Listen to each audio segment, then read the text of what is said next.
আজই ডাউনলোড করুন আর এনজয় করুন আপনার পছন্দের শো। মানে উনি দেরি করে এসে কেন কেন এইভাবে ভোট দিতে পারবেন? উনি তো জানেন না কে কি করতে চান, কে কি স্পিচ দিয়েছে, কার মোটো কি, এগুলো কিছুই শোনেননি। তাহলে কি করে উনি ভোট দেবেন? আর একটা কথা, আমি বিজয়া আরোগ্য যোজনা আবার শুরু করতে চাই।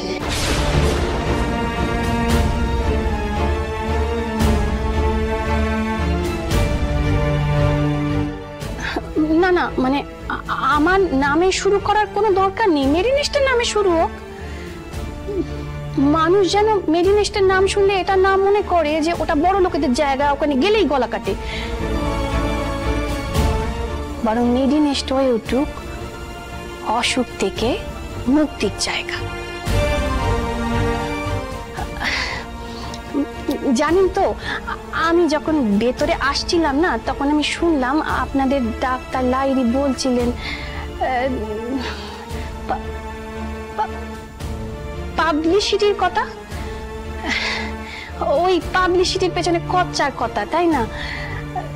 তা আমি কি বলি, পাবলিসিটির পেছনে খরচা করার কোনো দরকার নেই। আমাদের কর্মই হবে আমাদের পরিচয়।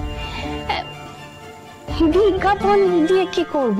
মানে আমরা তো শাড়ির দোকান খুলিনি যে বড় করে একটা বিজ্ঞাপন দেবো, দিয়ে বলবো ও দাদা ও দিদি আপনারা এখানে আসুন, দেখুন আমরা কত বড় একটা শাড়ির দোকান খুলেছি, এখানে এসে ভালো ভালো শাড়ি কিনে নিয়ে যান। আর সেটা শুনে লোকে একেবারে উড়মুড় করতে করতে এখানে চলে আসবে। এমনটা তো নয়, তাই না? আমরা হাসপাতাল নিয়ে কোনো বিজ্ঞাপন দেবই না। মানুষের মুখে মুখে যতটুকু সুখ্যাতি হবে সেইটা হবে আমাদের বিজ্ঞাপন। দেখুন, আমরা তো কেউই চাই না যে মানুষ অসুস্থ হোক। তবে যদি কোনো মানুষ অসুস্থ হয়ে মেডিনেস্টকে বেছে নেয়, এই কানে আসে চিকিৎসা করাবার জন্যে, তাহলে আমাদের কাছে তার একটাই পরিচয় হবে, সে মেডিনেস্টের রোগী।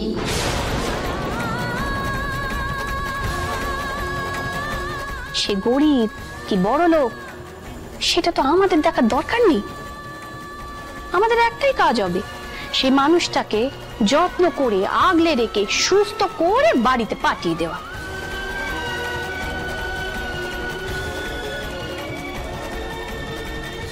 ব্যাস, এইটাই হবে আমাদের মূল মন্ত্র।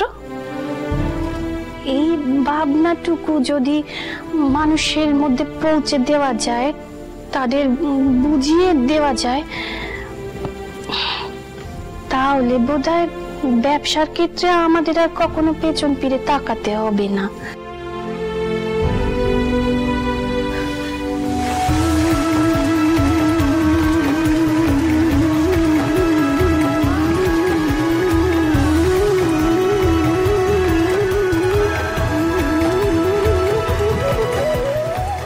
আচ্ছা, তবে এবার ভোটটা হোক। আপনারা সবাই তো দুজনের স্পিচটাই শুনলেন।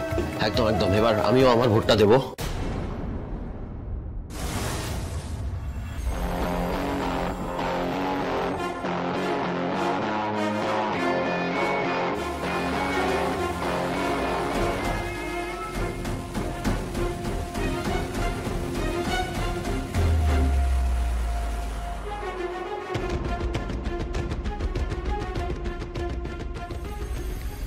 কি এ তো টাই হয়ে গেল। মানে কি বললেন আপনি? মানে একবার ভালো করে দেখুন, দুজনের সেম ভোট হলে আমরা এমনি নির্ধারণ করব কিভাবে? মার্জনা করবেন।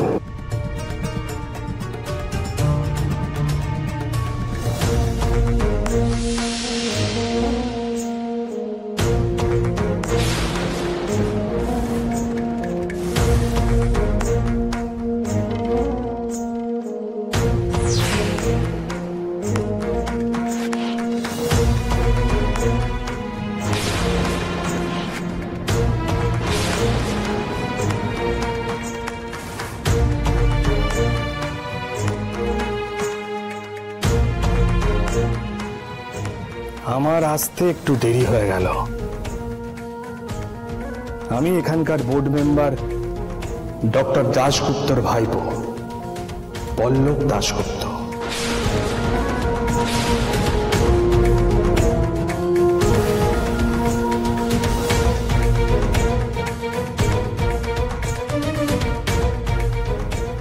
তাহলে আমি এবার আমার ভোটটা দিই।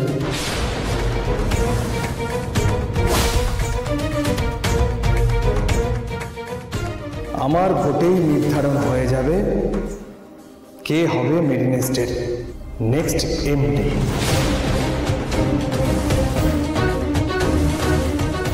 কিন্তু আপনি কি করে কি ভোট দেবেন? আরে উনি তো প্রথম থেকে শোনেনই মা কি কথা বলেছে, তাহলে উনি কিসের ভিত্তিতে ভোট দেবেন? যোগ্যতার ভিত্তিতে ভোট দেবেন। উনি তো মেডিনেস্টের ভালো চান। ওনার কাকা এতগুলো বছর ধরে মেডিনেস্টের মধ্যে আছেন, উনিও সবটা জানেন, তাই ভোটটা আমাকেই দেবেন। কি তাই তো? আমার কাকা এই মেডিনেস্টের শিরদাঁড়া ছিলেন, আর ডক্টর লাহিড়ী এই মেডিনেস্টের পিলার। আমি আপনার কথায় একটা কথা বলি, এই যে আপনি বলছেন না যে এই হাসপাতালের পিলর হলো গিয়ে আমার বড় খোকা, তাকে বাড়িতে কে আগলে রাখে সেটা আপনি জানেন তো মশাই? জানি তো, ভালো মতো জানি।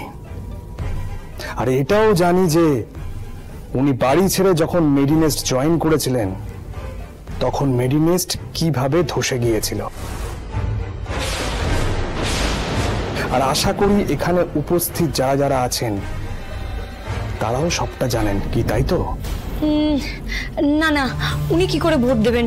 তো ওনার ভোট দেওয়াটা তো মানে নিরপেক্ষভাবে হবে না, তাই না? আপনার তো দেখছি আমার উপর বিন্দু মাত্র কোনো ভরসা নেই। কি করবো বলুন, ভরসা করার মতন কোনো কথা তো আপনি বলছেনও না। কেন আনন্দে? উনি মেডিনেস্টের ভালো চাইছেন তাই ওনাকে ভরসা করতে পারছো না তুমি? আমার সন্দেহটাই তার মানে ঠিক। কি সন্দেহ? আপনি বুঝতে পারছেন না স্যার? দেখুন, ওই পল্লব দাশগুপ্ত মানে ভদ্রলোক, উনি তো এসে থেকেই খালি বাবার হয়ে কথা বলে যাচ্ছেন। এটা পরিষ্কার বোঝা যাচ্ছে যে ওনারা দুজন দুজনকে সাপোর্ট করছেন, তাই না? আর উনি তো শোনেনও নি যে মা কি কথা বলেছেন, আর দরকারও নেই। আসলে এটা পুরোটাই গট-আপ, মানে উনি আগে থেকেই রেডি ছিলেন। উনি দেরিতে এসে একটা ভোট দিয়ে বাবাকে জিতিয়ে দেবেন। ব্যাস, সেই ছোট্টবেলার ট্রিক্স। যখনই দেখছি আমি খেলা জিততে পারছি না, আমার জেতার কোনো চান্স নেই, তখনই ভোটটা উল্টে দিলাম, ব্যাস খেলা ভণ্ডুল। যখনই দেখেছো যে মা জিততে পারবে না তখনই বলে দিলে পুরো ভোটটাই গটা। একদমই তাই। আনন্দি ঠিকই তো বলছে। মানে উনি দেরি করে এসে কেন এইভাবে ভোট দিতে পারবেন? উনি তো জানেন না কে কি করতে চান, কে কি স্পিচ দিয়েছে, কার মোটো কি, এগুলো কিছুই শোনেননি, তাহলে কি করে উনি ভোট দেবেন?